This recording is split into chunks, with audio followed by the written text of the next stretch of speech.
Para vivir mejor. Para vivir mejor, con la conducción de Sandra Ortega.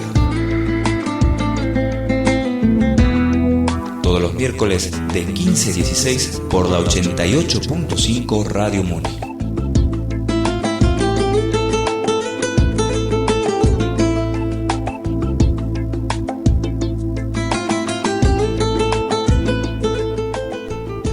Hola, hola, muy buenas tardes tengan todos ustedes, gente linda, gente hermosa de San Salvador de Jujuy, de todos los lugares a donde nos están escuchando por la 88.5 FM Radio Muni y que nos ven también. Saludito a nuestros seguidores por Facebook. Facebook de la Radio Muni, ahí están, así que besos y saludos para todos. Estamos hoy con un programa espectacular como los que te traemos para reflexionar en estos días miércoles, donde te podés tomar la horita para escuchar y hacerte esta pregunta, ¿no? Yo te la hago a vos y comenzamos así el tema del día de hoy. ¿Qué estás haciendo para vivir mejor? Bueno, mira, hoy tenemos un programa espectacular. Como todos los miércoles nos dedicamos a traerte temas hermosos que te ayuden a que puedas encarar la vida de otra manera, trayéndote conocimientos, ¿no? Prácticas, todo para que puedas vivir una vida equilibrada con tu mente, cuerpo y espíritu. En el día de hoy nos acompaña nuestra querida licenciada Soledad Iglesias. Ella es licenciada en Psicología, especialista en Psicoterapia Cognitiva, magíster en Trastornos Emocionales. Así que le damos la bienvenida porque hoy nos trae un tema genial, la vida que miro con los ojos de ansioso. ¡Wow! ¡Qué tema tan espectacular! Porque esto ya nos va abriendo el panorama de cómo fuimos los ansiosos. Así que buenas tardes, Soledad, ¿cómo estás? Buenas tardes, Sandri, qué gusto estar de nuevo acá. Pasa rápido, pero hace mucho que nos vimos la última vez. Sí. El tiempo ya dejó de ser tiempo. Es verdad, ya fluye, pero bueno, estamos acá y este tema me parecía interesante para que podamos entender la ansiedad desde quien la padece, ¿no? Sí. Porque hasta acá lo que veníamos analizando y charlando tenía que ver con entender la ansiedad desde los manuales, desde las teorías, sí, desde las investigaciones y demás, pero esta vez me gustaría que nos pongamos un poco en la piel de los ansiosos y podamos entender cómo viven ellos su vida cotidiana. Y seguramente desde ese lugar va a haber mucha gente que se va a sentir identificada. Sí, por supuesto. Y quizás desde este lugar esas personas puedan decidirse a pedir ayuda. Totalmente, ¿no? Para eso estamos, ¿no? Claro, porque a veces uno lo lee como de libro, ¿no? Le pasa a otra persona, sí. O sí me pasa, pero no se siente tan empatizada con eso que nosotras podemos llegar a hablar. Sí.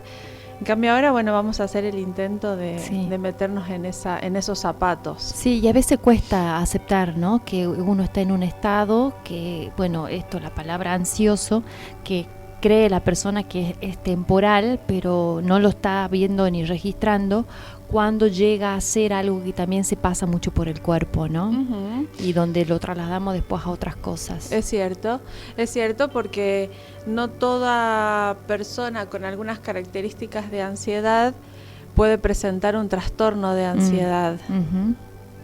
Eso es una diferencia muy importante que tenemos que hacer, porque si no nos etiquetamos rápidamente con la ansiedad y confundimos bastante. Bueno, eso en los teóricos plantean una clara diferencia entre un estado de ansiedad y un rasgo de ansiedad. Ah, bien. Aludiendo a que el estado de ansiedad tiene que ver con algo situacional, algo que empieza y termina, y algo que cualquier persona podría atravesar frente a una situación de inminente peligro, de inminente riesgo, ¿no? Seguramente si a nosotras, no sé, acá en la radio se presenta alguien de manera sorpresiva y nos abre la puerta y grita, muy probablemente nos dé una reacción de miedo y eso desarrolle una respuesta ansiosa. Ah, claro. ¿no?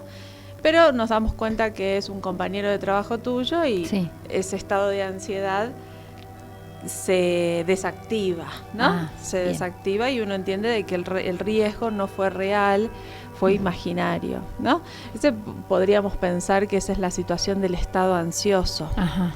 O si, no sé, hoy recibimos un mensaje de texto y nos dicen, mañana me gustaría hablar con vos, por ejemplo, puedo pasar un estado ansioso hasta mañana, hasta poder verificar los hechos y decir de qué quiere hablar conmigo y imaginarme de que, no sé, o me va a dejar, o me va a echar, o me va a decir algo, o me va a dar una mala noticia. Puedo empezar a imaginarme cosas, activando un estado de ansiedad, dándome miedo, pero mañana hablamos y ese estado de ansiedad en lo normal, en lo saludable, debería desactivarse y se resuelve el problema. Ajá. ¿No? Bien. En cambio, un rasgo ansioso hace que la persona se mantenga, independientemente de las circunstancias, en estados ansiosos casi crónicos, digamos. Claro. Entonces, el rasgo de ansiedad tiene que ver con ya presentar cierta vulnerabilidad a ver con esta mirada ansiosa la vida en sí misma, ¿no? Ajá. De que cada vez que alguien me dice que quiere hablar conmigo, me imagino que puede pasar algo malo, o de que cada vez que estoy en un lugar puede aparecer algo inminente o algo sorpresivo, como que me entren a robar o me entren, ¿no? Ese rasgo ansioso se puede manifestar en esas situaciones en donde lo primero que me sale es pensar que algo malo me va a pasar. Y cualquier cosa puede ser una amenaza, ¿no? Cualquier cosa podría ser una amenaza. Ajá. Y esto, yo siempre lo repito, ¿no? Al cerebro le da igual que sea la amenaza imaginaria o que sea real. Claro. Le da igual. Claro. No le sirve distinguir. Claro, sí. Se activa lo mismo. Entonces, qué interesante poder saber esto para que nosotros, desde otras de las funciones neurocognitivas que tenemos en nuestro cerebro, como es nuestro contacto con la realidad, por ejemplo, nuestro automonitoreo, podamos explicarles a nuestro sistema límbico, una parte de nuestro cerebro, que la amenaza no es real, que ya puede desactivarse, ¿no? Eso es parte del entrenamiento y parte de los tratamientos que debería hacer una persona que presente problemas asociados a la ansiedad. Claro. ¿Sí? Ya sea un rasgo ansioso que le esté interfiriendo en su vida cotidiana, o ya sea presentando un cuadro clínico de ansiedad patológica. Claro. ¿No? Cuando, ahí viste que venimos hablando de la ansiedad como estado, la ansiedad como rasgo, y recién estábamos tocando el punto de la ansiedad como un trastorno, un cuadro clínico. Ahí ya se empiezan a manifestar síntomas y la persona comienza a vivir una vida afectada por esta situación, ¿no? Claro. No puede, desde sus hábitos básicos, de verse alterados sus hábitos de sueño, su alimentación, su disfrute, su actividad física, hasta problemas asociados a la pareja, una afectación importante o significativa en el trabajo, mayores ausentismos, hasta, en un caso más extremo, pero que no es que sea muy difícil llegar hasta ahí, hasta algunas enfermedades médicas, psicosomáticas, famosas psicosomáticas, asociadas a la ansiedad. Y Soledad, esto se puede, porque muchas veces esta ansiedad a veces está muy bien solapada con, por ejemplo, aquel que fuma o aquel que su ingesta diaria en la comida es como ya muy exagerada.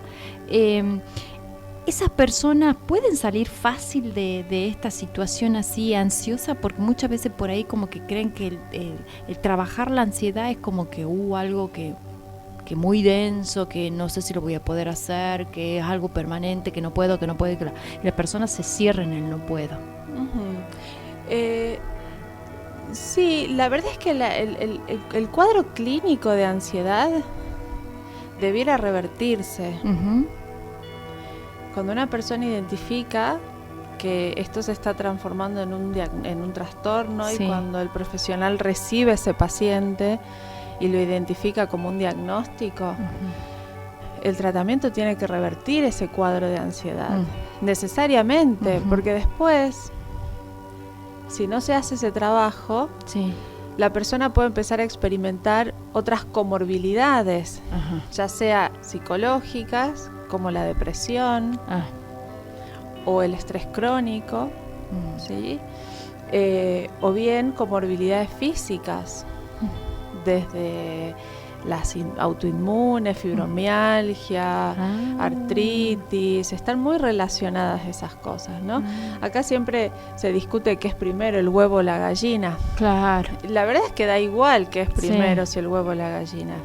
El punto es de que si hay una enfermedad médica, por ejemplo, crónica, esa persona está mucho más propensa y más vulnerable a padecer un trastorno psicológico o emocional. Claro. Y una persona que tiene un trastorno psicológico o emocional está mucho más vulnerable a padecer alguna enfermedad médica crónica. La línea es finita, ¿no? Y es un continuum, porque nosotros somos, bueno, vos lo sabes mejor que yo, Sandri, somos un todo. Sí. Y cualquier sistema afectado en nuestra salud humana altera el resto de los sistemas. Sí. Así que debiera revertirse un cuadro clínico y patológico de la ansiedad. No solo para que esa persona recupere su calidad de vida y la funcionalidad de las áreas vitales de su vida, hablo de trabajo, pareja, familia, su rol de padre, su rol de madre, su rendimiento cognitivo, su rendimiento intelectual, sus amistades, todo lo que representa la vida de una persona, que es valiosísimo. Sino que también se debe hacerlo a modo preventivo para que no se desarrollen otras cuestiones. Claro. ¿No? A nivel psicológico, algo que muy seguidamente le sigue al no poder revertir un cuadro de ansiedad es la depresión. ¿Sí? Claro. Y eso se ve muchísimo. Seguro. Y hoy por hoy, en el consultorio, hay muchas vivencias de personas de cuadros de trastornos emocionales mixtos, ¿no? Ansioso-depresivos. Claro. La depresión puede cursar con ansiedad y la ansiedad puede cursar con depresión. Claro, también. Ahí sería como, te saco un poquito de la ansiedad y pregunto por el tema de depresión. ¿Una depresión reactiva sería, como para entenderlo? O porque muchas veces por ahí te dicen, tenés recuerdo por un diagnóstico, un psicotécnico, que me recuerdo cuando estaba ejerciendo la profesión de recursos humanos, que salía en el diagnóstico de esta persona que tenía una depresión reactiva, ¿no? Estaba transitando por eso. Y me llamó mucho la atención, ¿no? Porque si bien es cierto, se la veía bien, qué sé yo, con un estado cuando respondía bien a las preguntas y demás, y me quedó resonando esto, ¿no? De la depresión reactiva. ¿Cómo sería? ¿Cómo se manifestaría en eso? ¿Está muy ligada con esta ansiedad? Sí, hablamos desde que la persona está frente a un cuadro de ansiedad. Las depresiones sí son secundarias a la ansiedad. Ah, bien. Y la depresión reactiva se refiere a una depresión aguda, ¿no? Inminente, que aparece a partir de otro cuadro. Puedes tener trastornos, no sé, alimentarios, por ejemplo, y tener una depresión reactiva a eso. También. Bien. Puedes tener no sé, los que se conocen como trastornos de personalidad y tener una depresión reactiva a eso. En ese caso se refiere a la aparición de síntomas asociados a un diagnóstico depresivo, pero que no responden en sí mismo al cuadro depresivo, sino que explican las consecuencias del cuadro ansioso. Ah, bien, ahora se entiende. ¿Sí? Es secundario, es secundario. Al revés pasa lo mismo. Si una persona presenta un cuadro clínico patológico depresivo, puede generar un cuadro ansioso reaccionando al cuadro depresivo. ¿Sí? Hay muchas depresiones que cursan con ataques de pánico, que cursan con fobia social, fobia a los espacios abiertos. Van de la mano siempre. Lo interesante y el gran desafío de los psicólogos y de los psiquiatras es darse cuenta dónde está uno parado. Claro. ¿Cuál es el punto de inicio? Ese es un gran desafío. Claro. Y no es fácil diferenciar entre lo que es la ansiedad y la depresión. Porque, como te digo, al tratarse de emociones, pueden mezclarse los síntomas y confundirnos bastante, ¿no? Si uno tiene que marcar una clara diferencia entre la ansiedad y la depresión, a modo, acá le pido disculpas anticipadas, pero es a modo pedagógico únicamente, el ansioso es el que se angustia porque ve que no puede modificar sus cosas y no está pudiendo controlar situaciones y cambiarlas. Ajá. En cambio, el depresivo es aquel que ya no le encuentra mucho sentido a seguir insistiendo en cambiar las cosas. Ah, claro. Porque ya aprendió a que eso no va a pasar, ¿no? Entonces, más bien el depresivo tiene como una actitud de resignación y de desesperanza frente a su propia mejora y a su propio bienestar. Claro. En cambio, el ansioso es el que todavía tiene ganas de modificar algo por más sufrimiento y padecimiento que pase, ¿no? Cuando el depresivo, por ejemplo, está cursando con síntomas ansiosos, los profesionales lo sentimos como una oportunidad de cambio, ¿no? Ah, claro. Nos podemos agarrar de eso para empezar a modificar algunas conductas, claro, en el mejor de los casos. Es como de tener la ventanita abierta y por ahí entrar. Por ahí entrar, encontrar ahí un filtro y hacerlos ver que quizás la cosa sí valga la pena como para que genere algún tipo de esfuerzo y de cambio. Claro, ¿no? Claro. Es como que el depresivo se deja estar, ya es como que hasta físicamente es como que ni siquiera ánimo ni valor de levantarse, una cosa como tan a veces tan triste, ¿no? De verlo así, porque es como que se dejan, ¿no? Sí, porque no le encuentran sentido. Claro. Hay un síntoma a nivel emocional dentro del cuadro de la depresión que se llama desesperanza. Ah, claro. Si está eso es porque hay depresión. Ah, mira vos. Eso tiene que estar, la tristeza tiene que estar. Después pueden haber un montón de otras cosas asociadas a la ansiedad, asociadas a la irritabilidad, a la inactividad. Claro. Después pueden haber un montón de otras cosas, pero si la tristeza y la desesperanza no están, entonces no es depresión. Ajá. Bien. Es ansiedad.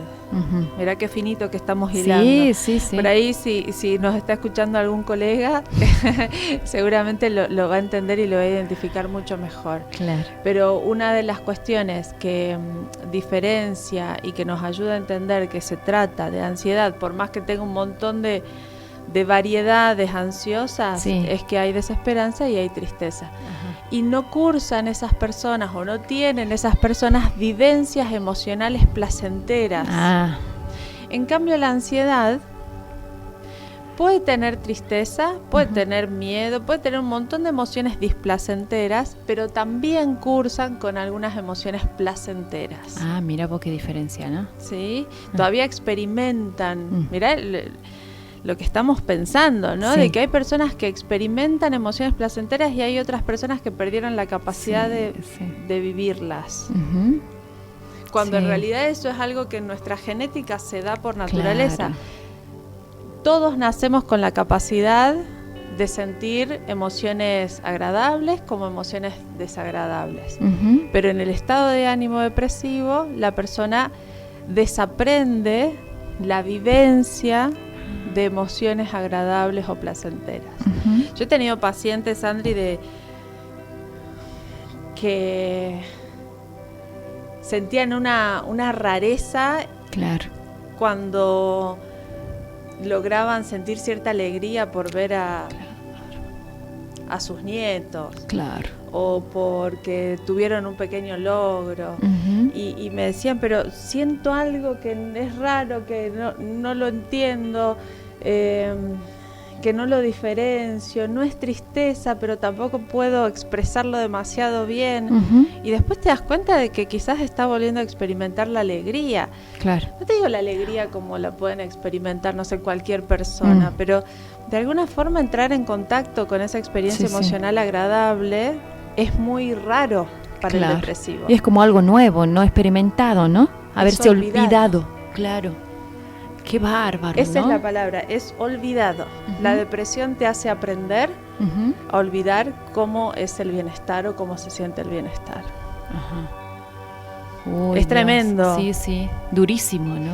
Es tremendo y es una de las patologías psicológicas más prevalentes actualmente. Claro, sí, sí, sí, porque muchas veces esta forma de vivir ahora y estos cambios que se están viviendo y demás, si aquel que estaba un poco débil en algunas cosas de su esperanza o de su propia iniciativa, digamos, esto como que lo terminó como de darle un empujoncito y se cayó, ¿no? Sí, sí, sí, es muy difícil revertir un cuadro depresivo. Te diría que para mí es un reto mayor que el del ansioso. Claro. No por entrar en comparaciones, sino porque requiere de un reaprendizaje. Sí. Y la persona no está muy motivada a hacerlo. Claro, eso, ¿no? ¿A dónde saco ese porcentaje para que ella tenga si bien es cierto, la voluntad por ahí es como muy, muy sutil y demás, a ver, ¿de a dónde puedo, cómo me ayuda también a ayudarla, ¿no? Sí, para eso es muy importante la familia. Sí. Pero la familia, hasta que no te ve un brazo quebrado y un yeso, no se da cuenta que duele igual que si te hubieses quebrado todo el cuerpo. Claro. Eso no es por la familia del depresivo únicamente, es por la naturaleza humana. Si nosotros no vemos que hay algo que está mal, si no se ve que en tu cuerpo te lastimaste, te quebraste, te heriste, sale sangre o lo que sea, no creemos que duele. La educación familiar, cuando tienen un familiar, valga la redundancia, con algún trastorno emocional como la ansiedad o la depresión o los trastornos bipolares, que también forman parte de los trastornos emocionales, es fundamental porque no la entienden, sino, y ojo, no es que estamos obligados a entender cómo viven las personas estas situaciones, pero es tan valioso cuando logran empatizar con ellos porque son la clave para que esa persona logre ir saliendo de a poco y pueda ir encontrando algún resto o filtro de mejora, de bienestar, de ganas de cambiar, porque si no, imagínate, van a la casa, salen del consultorio, van a la casa, el primer día están más o menos bien porque fueron a terapia, el segundo día ya están de nuevo un poco inactivos, desmotivados, desesperanzados, viene, no sé, papá, mamá o el hermano, siempre lo mismo, al final, ¿para qué vas a la psicóloga si ya volvés a esto? Dale, es cuestión de ponerle ganas. Que son todas frases que, ojo, son de buena fe, seguramente, con una buena para intención, impulsarlos, ¿no? Pero le hacen mucho daño a la persona que lo padece, porque salir de los trastornos emocionales no tiene que ver con tu fuerza de voluntad, no tiene que ver con tus ganas, tiene que ver con que tenés una enfermedad, tenés una patología, en este caso emocional, psicológica, que requiere de un tratamiento, en la mayoría de los casos, inclusive un tratamiento psicofarmacológico, y después la motivación, la voluntad y demás viene en otro momento. Claro, seguro. En otro momento. Es como que vos me digas que, no sé, que me duele el pecho y me está dando un infarto y vos me digas, pero es cuestión de que le pongas ganas para que te deje de doler. Y no, me está dando... tengo una cardiopatía, ¿no? Lo tenemos que ver así, al tema emocional y psicológico. Sí, en lo espiritual lo llamaríamos así, este estado de depresión es que perdió su propia capacidad de su propio poder. Porque viste que nosotros podemos hacer muchas cosas, ¿sí? Pero cuando hay una creencia o algo que me ha empezado como a martillar el cerebro, una cosa así, es cuando empiezo a disminuir mi propia capacidad interna, ¿no? En donde pierdo mi poder interno y la conexión con la fuente, en donde me siento como que no existe nada más y no puedo hacer nada porque no he perdido mi capacidad. Es algo muy muy lindo de verlo en la parte así psicológica y en la parte espiritual, como para que la persona vea en que no es alguien que también no tiene nada para hacer, para dar y para hacer en sí, en su propio ser, ¿no? Así que es bueno que lo menciones también en esta parte de que el pariente tiene esto, ¿no? De decir estas palabras que son tal vez impulsadoras, pero que aquel no lo registra por esto mismo, ¿no? Hasta pierde la capacidad también de esa escucha de que lo que me hace bien es como que lo perdí, no lo registro, ¿no? Sí, es muy... Es muy bueno lo que decís, porque también en psicología cognitiva hay autores que plantean acerca de cuál es la creencia nuclear que sostiene el cuadro depresivo. Claro. Y una de las mayores creencias, como por decirte, fundadoras propulsoras de la depresión, tiene que ver con un sentimiento de ineficacia personal. Claro. O un sentimiento de inutilidad. ¿Sí? Entonces es una frustración muy profunda. Claro, sí. Y si yo tengo esa creencia de base, es muy difícil que me den ganas de hacer cosas diferentes. Si yo ya lo tengo decretado, sentenciado. Sí. Incondicionado también, ¿no? Claro, sí, es como la profecía autocumplida. Si lo pienso, probablemente haga cosas que me lleven a eso, justamente.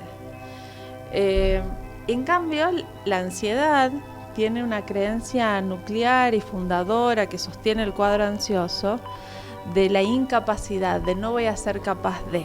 Ah, mira vos.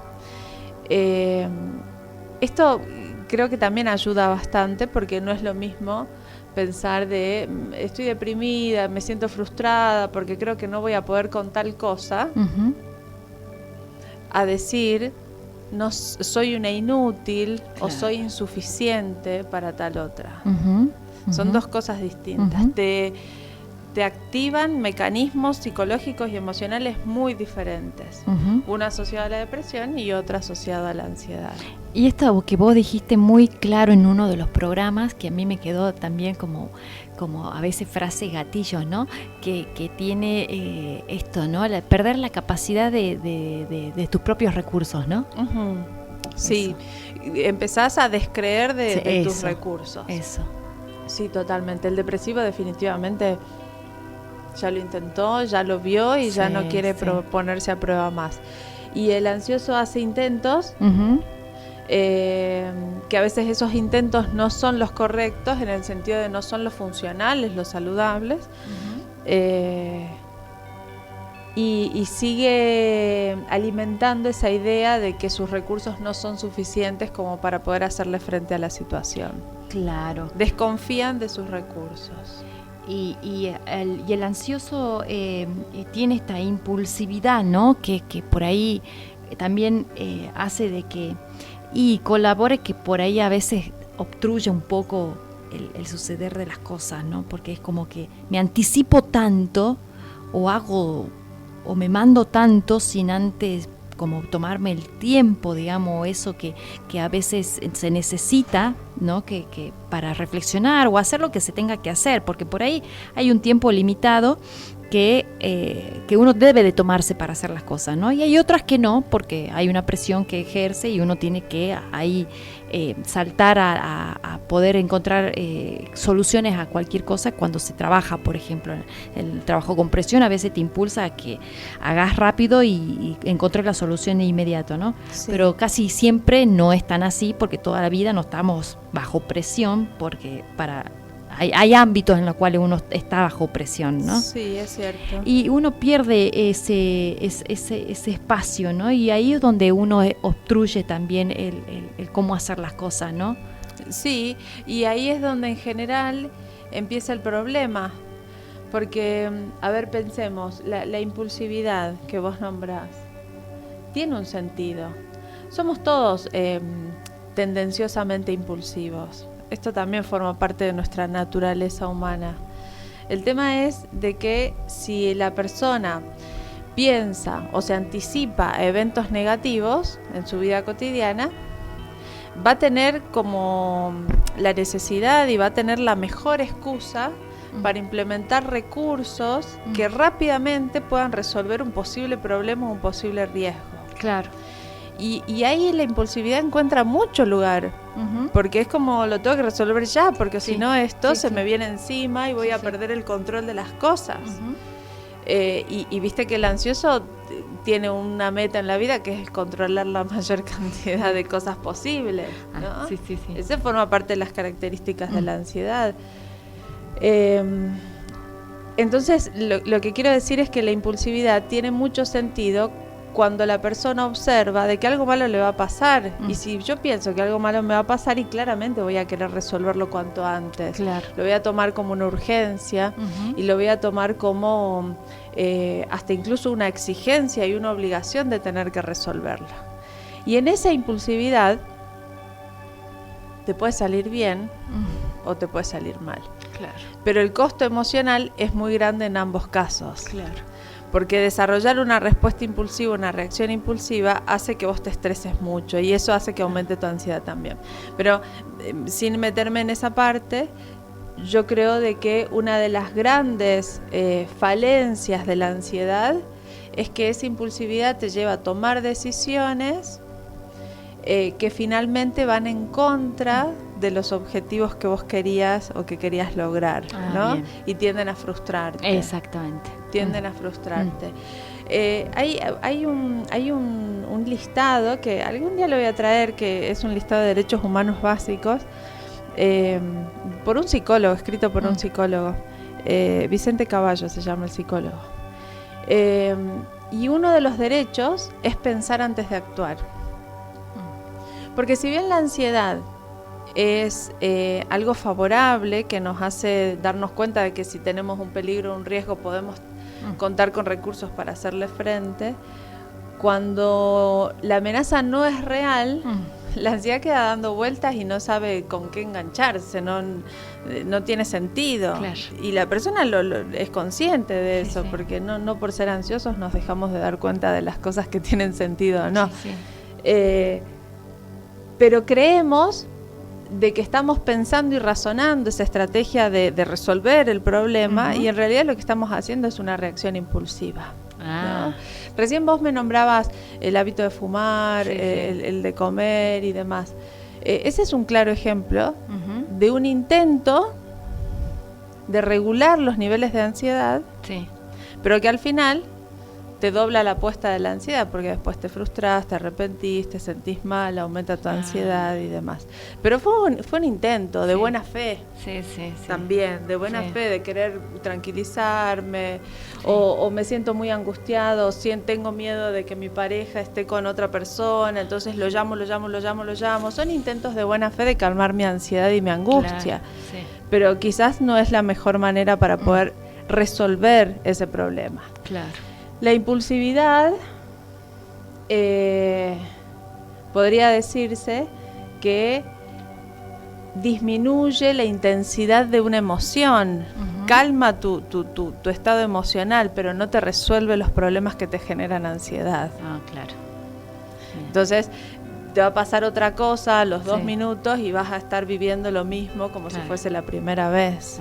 Lo que tenemos que hacer es usar este derecho a pensar antes de actuar y decir, a ver, ¿cómo respondo a esta situación? Porque probablemente si me vuelve a pasar, voy a tener las mismas 2 opciones. O soy reaccionaria impulsivamente, o ya decido otras cosas más de raíz, más de base, como para poder realmente manejar esta situación que me activa mi ansiedad. Claro, porque también a veces es fácil usar este recurso también, o de la comida o del cigarro u otra cosa que ya también se puede convertir en adicción, para canalizar por ahí, ¿no?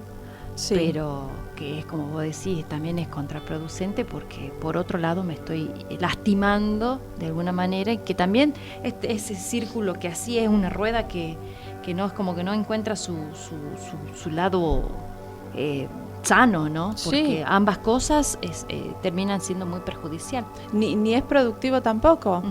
Y llamarle a algunas adicciones, llamarle también la persona que lo primero que se le ocurre cuando se siente un poco mal es trabajar. Claro. Decir, sí, me sí. quedo más tiempo en la oficina. Sí. Justo me acordé que tengo más pendientes para hacer. Ujú. Y vas generando como estrategias que te alivianan en ese momento, que te hacen, perdón la expresión, pero que te hacen zafar de esa situación, de ese malestar emocional que tenés, te distrae con otra cosa. Sí. Claramente viene siendo una estrategia bien evitativa y te alejas de la verdadera solución del problema, que es que tenés que llegar a casa y hablar con quien tengas un problema y resolver una situación, o hablar con tu pareja. O vivir una vida en que no te es agradable y bueno, la mayor cantidad de tiempo la cubrís con otra actividad que debería ser simplemente 8 horas, pero terminan siendo 12, terminan siendo 10, y así sábado y domingo, y ya está, se me terminó la vida social, familiar y la vida en sí, ¿no? Es cierto, y me hiciste acordar a un par de relatos de algunos pacientes. A mí me baja tierra el deporte. ¿Y cuántas horas estás haciendo deporte? Y la verdad es que cada vez que puedo hago deporte en el día, ¿no? Entonces, al final el deporte, ¿está siendo saludable o está siendo una estrategia evitativa y evasiva para que vos puedas, bueno, puedes estar haciendo deporte las 24 horas del día? Pobre cuerpo. Claro. Claro. O a mí me saca y me desconecta, no sé, tocar algún instrumento. Bueno, pero tampoco puedes estar todo el día tocando un instrumento. En algún momento tenés que hacer un anclaje con la realidad, hacerte cargo de lo que te tenés que hacer cargo y usar la música como realmente un elemento saludable, algo que promueva tu bienestar, no algo que evite el malestar. Sí. Ahí otros dirían, pero si es mi pasión. Claro, viste, está camuflado todo. Me apasiona pasarme 4 horas en el gimnasio, me apasionan las 6 horas que me paso sentado o escuchando música o haciendo esto de lo que tocando un instrumento. Y ahí ¿qué pasa con esa pasión?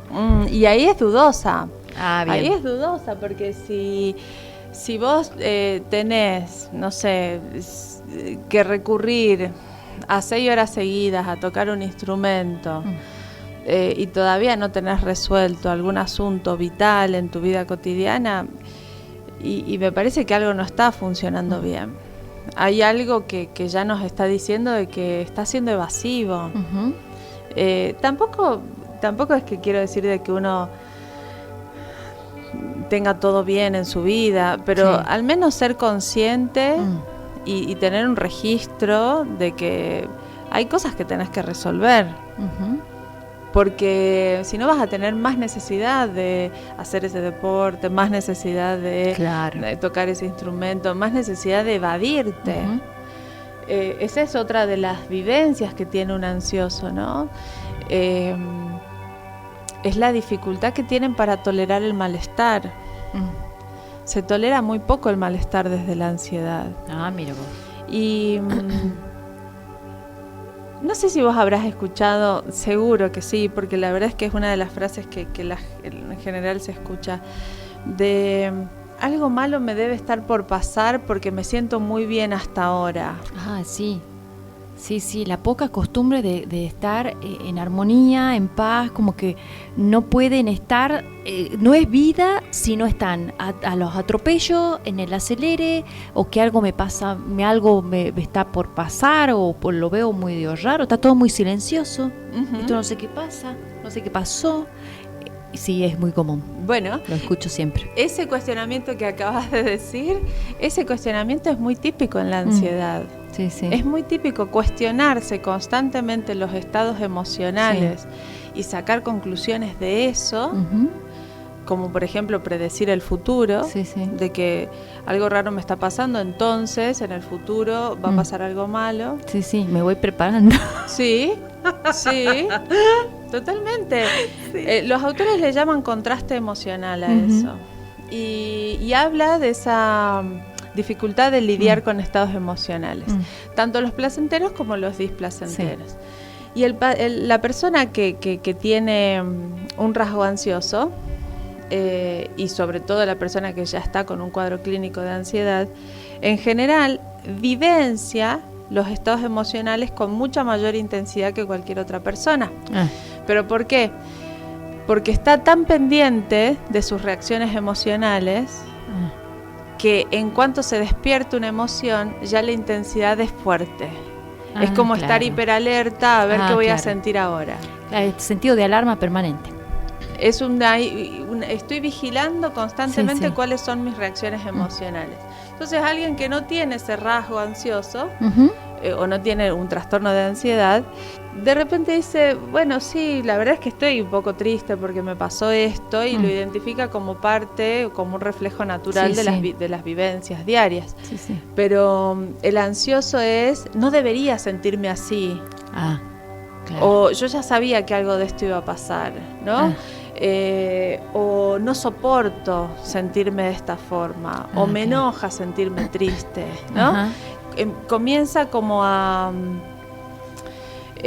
racionalizar demasiado sus estados emocionales sin la aceptación de que puede formar parte de su vida. ¿No? Claro. Reniega de sus emociones. Claro. Y eso hace que se vivan con una intensidad mucho mayor que cualquiera que no tenga ese rasgo de ansiedad. Y claro, y que para el otro en esa intensidad, ¿sí? Que no están en la misma, a veces puede ser intenso. Intensísimo. Te abrí los ojos re grandes recién, porque es así. Imagínate, la familia lo vive así y no entiende mucho por qué reacciona de esa forma, si la evidencia empírica, si la realidad no está siendo tan grave como la persona lo está viviendo. Una de los anteojos y de los ojos que usa la ansiedad tiene que ver con la visión catastrófica de los eventos. Mira vos.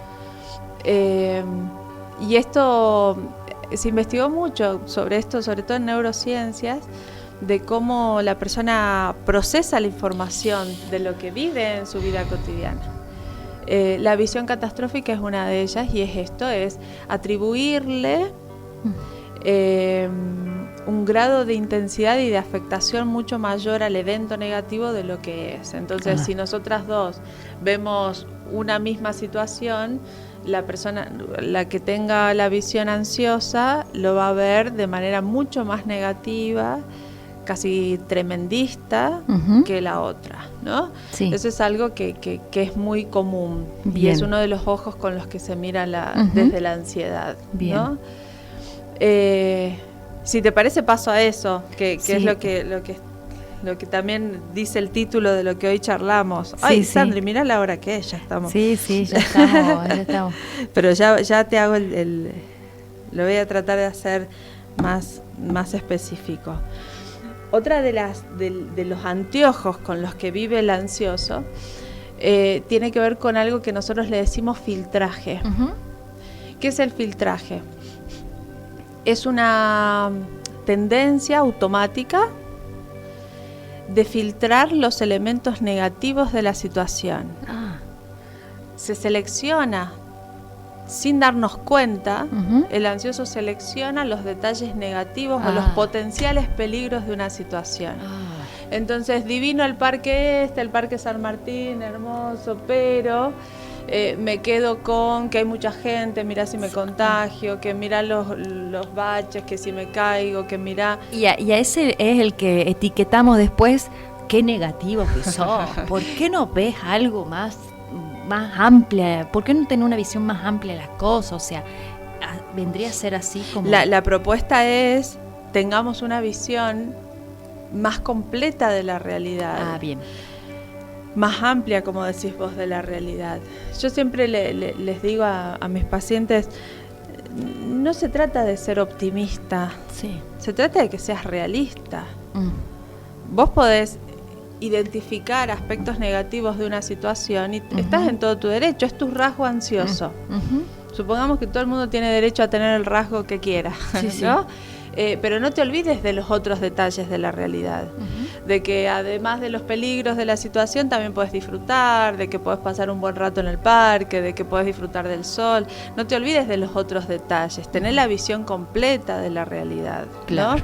En cambio, cuando la persona no se da cuenta que tiene ese estilo de procesamiento de la información, o sea, esos ojos, esos anteojos de filtraje, lo vive todo como peligroso.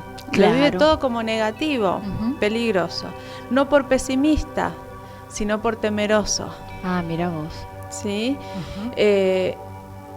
Lo mismo pasa, recién hablábamos también de ese contraste emocional.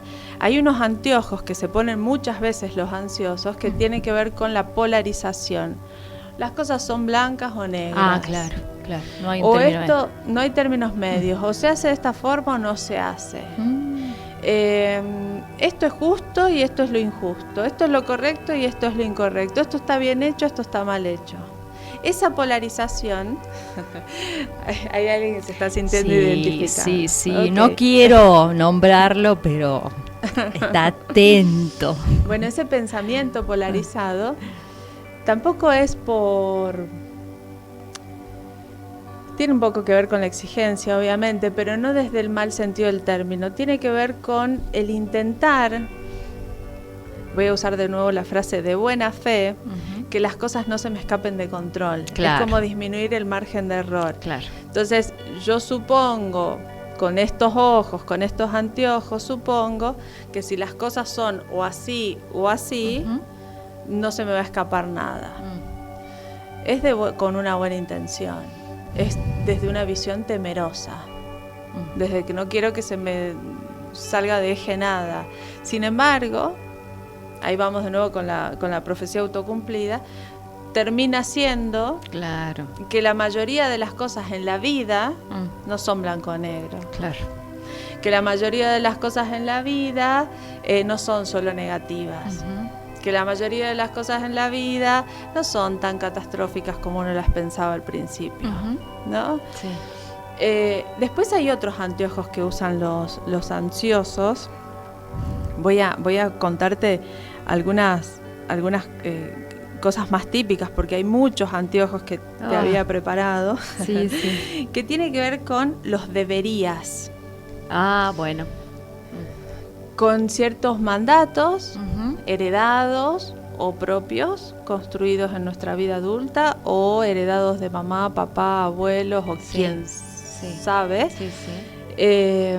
En donde la persona, a partir de esos anteojos, considera que en la vida hay que manejarse con ciertas exigencias, o con ciertas demandas, o con ciertos parámetros, o con ciertas premisas. Las cosas deben ser de esta manera. Ah, claro. Cuando en realidad, sí, puede ser que sí, como por ejemplo, no sé, algunas cuestiones asociadas a la convivencia, y uno debería dejar las cosas en su lugar porque facilita tal otra cosa, o no entorpeces la actividad del que vive con vos, o uno debería no robar porque, ¿no? Sí.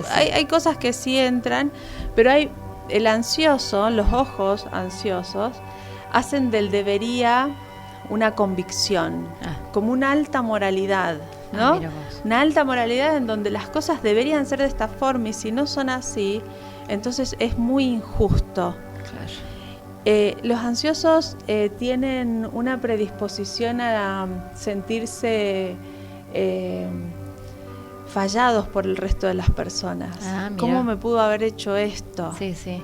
Si debería ser de otra forma, ¿no? Y la verdad es que no debería nada. Claro. Tus propios parámetros y tus propios valores no necesariamente tienen que coincidir con el resto de las personas. Entonces ahí un poco es, cuando sea necesario, ponete los anteojos, pero cuando no sea necesario, sacátelos y construí otra forma de vincularte con el otro y con vos mismo, porque si no caes en una instancia de mucha autoexigencia, de un alto moralismo que no le sirve a nadie, y que te aleja de las cosas que finalmente te importan. Empezás a perder amigos. Esas estructuras mentales que condicionan, limitan, te mantienen preso, en una cárcel también, porque esto, ¿no? Lo que vos decís, el disfrute, ¿no? El perder, te hace perder el disfrute. Te hace perder el disfrute y te aleja de las sensibilidades humanas, del error como parte de lo que puede suceder, de lo que es, claro, parte de lo que tiene que ser, ¿no? Hay dos más te voy a contar de de estos de los anteojos. anteojos que usan los ansiosos. Y hay otro que le llaman, que yo los traje justamente porque son muy interesantes sus nombres, porque nos permiten darnos cuenta. La interpretación del pensamiento. Ah, qué importante es eso. ¿Cómo lo ves a eso? A ver.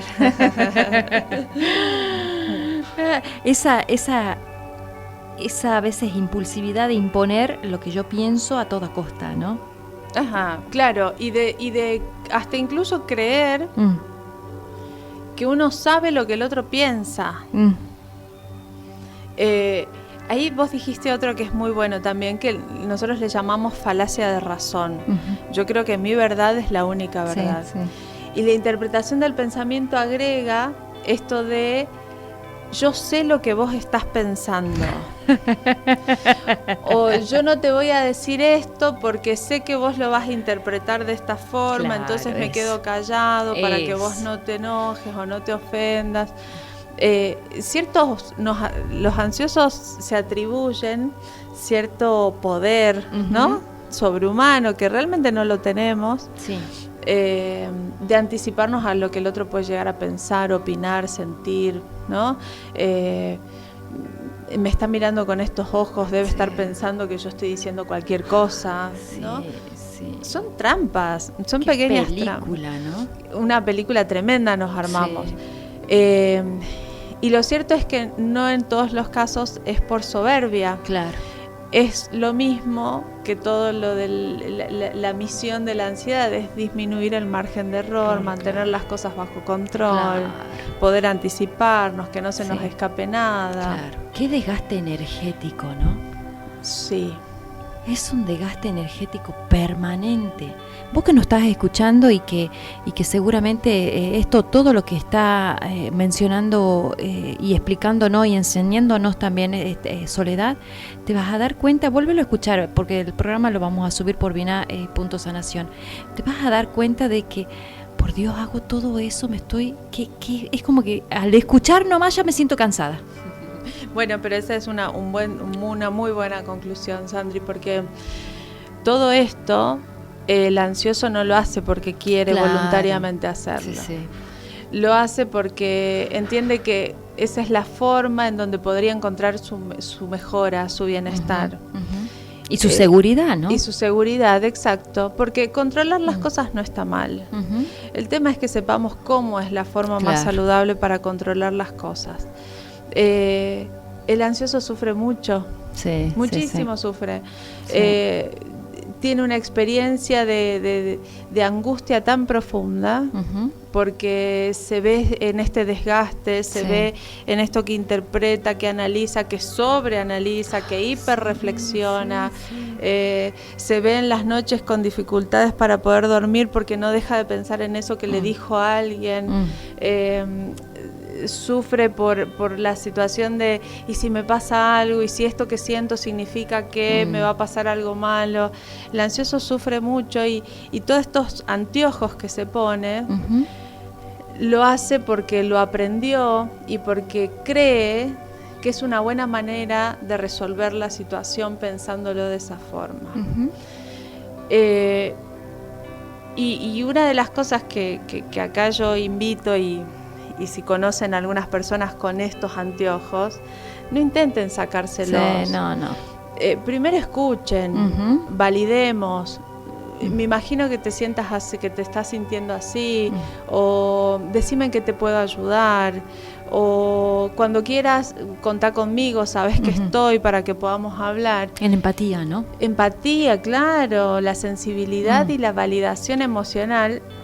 Y apenas nos dé una puertita de entrada, ahí mostrarle de que hay otros anteojos que nos podemos poner para ver la vida tal cual es.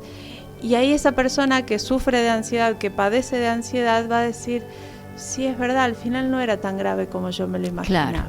Sí, voy a aclarar un poquito el tema de la empatía. Muchas veces confunden la empatía con involucrarme y hacer mío el problemita, ¿no? Si yo tengo una persona ansiosa, bueno, y está transitando una situación, no te tomes el problema, ayúdalo, solamente con tal vez una escucha activa, de estar escuchando, comprendiéndolo y aceptando también su situación, ¿no? Porque muchas veces por ahí esto del querer cambiarlo y de querer empujarlo hacia que las cosas no son así y demás, para eso, bueno, como amigo o como te toque estar en ese momento en el rol, es como acompañarlo también, mirá, puede estar pasando esta situación, también de acudir más a lo profesional, ¿no? Porque por ahí esto de querer a veces mucho tiempo estar en esta zona de amistad y tener la empatía, por ahí como que tampoco estamos sirviendo de ayuda, ¿no? Sí. Porque el tema de la ansiedad y la depresión hoy últimamente es moneda corriente, con lo cual hay que de alguna manera tratarla, salir de la situación, porque ¿cuánto tiempo nos quita de vida? Sí, y además son causas de mortalidad. Sí, sí. Involucrarse y hacer de cuenta de que su problema es mi problema es algo sumamente contraproducente para la persona que está padeciendo de ansiedad. Sí. Porque le está sumando una carga en donde el ansioso dice, y para colmo tengo que lidiar con esto. Claro. Entonces, ¿qué va a hacer el ansioso? Se va a quedar callado, no va a contar, se va a aislar. Claro. Va a intentar no ser una carga, no ser un problema. Claro. Y lo cual le hace que sea mucho peor, digamos, su situación. La empatía tiene que ser tanto a nivel cognitivo, de entiendo lo que estás viviendo, como a nivel emocional. Te acompaño en lo que estás sintiendo. Sí, sí. Pero es el ansioso quien debe marcar la forma en cómo lo ayudamos. Tal cual. No somos nosotros los que sabemos o los que tenemos la razón y la verdad de cómo resolver las situaciones. Claro. Porque cada persona tiene su propia verdad y cada persona tiene su propia receta para salir de las situaciones difíciles de su vida cotidiana. Bien. Los seres queridos, los que acompañamos, tenemos que exactamente acompañar, dejarnos guiar por quien necesita la ayuda y saber que si ayudamos, la ayuda tiene que ser brindarse al otro. Claro, claro. No intentar que el otro haga lo que uno quiere. Claro, totalmente, si no es marioneta. Así es, tal cual. Bien. Bueno, Sole, la verdad que espectacular como siempre. Los programas con vos pasa el tiempo súper volando y seguramente hay más anteojos, pero estos son los que priorizaste para darnos y los que tal vez son los que por ahí es más fácil de ver, qué anteojos están usando nuestros queridos amigos o la gente con la cual compartimos nuestros día a día, así que ayudarlos. Y Sole, ¿cómo hacen para encontrarte? ¿Cómo te ubican? Porque bueno, estás en un estado hermoso, pero seguramente vas a estar en contacto. Sí, en mis redes sociales me encantaría, porque ahí subo cosas. Tenías un taller, ¿no? Estabas armando un taller, algo vi un poquito. Sí, yo dicto talleres de manejo de la ansiedad y del estrés. Hay talleres también en algunas obras sociales que se están dictando para enfermedades crónicas. Y en las redes sociales, tanto en Instagram como en Facebook, yo comparto toda esa información y además hay videos con algunos ejercicios de meditación, de relajación. Perfecto. Hay artículos, hay escritos, hay herramientas ahí para quien lo necesite, a ver, quizás le viene bien. Totalmente. Bueno, licenciada, fue un placer tenerla en el espacio, como siempre, tan productivas nuestras charlas, porque yo también aprendo mucho y bueno, y seguramente que antes de fin de año va a estar de nuevo con nosotros, porque ya algo nos va a salir como muy así, muy educativo, ¿no? Para nuestra salud mental y para estar en equilibrio con este mundo que está que está vertiginoso con sus cambios, pero nada se puede lograr si también no tenemos una ayuda así como Soledad que nos pueda ubicar en la palmera, digamos, una cosita así, porque bueno, es necesario tener siempre la ayuda de un profesional y alguien que nos pueda guiar para poder estar viviendo una vida equilibrada con nuestra mente en este caso. Ahí está. Muchas gracias, Adri. Bueno, un placer como siempre, así que nosotros nos encontramos el próximo miércoles de 15 a 16 horas por la 88.5 FM Radio Muni y podés volver a escuchar el programa por las reproducciones del Facebook y por mi canal de Vina.sanación, que ahí está también. Soledad tiene varios programas hechos con nosotros, así que también ahí podés seguir como una saga de todo lo que hemos venido conversando con ella a lo largo de estas temporadas que hemos estado con el programa Para Vivir Mejor. Así que nosotros nos encontramos el próximo miércoles. Simplemente decirte gracias, gracias, gracias.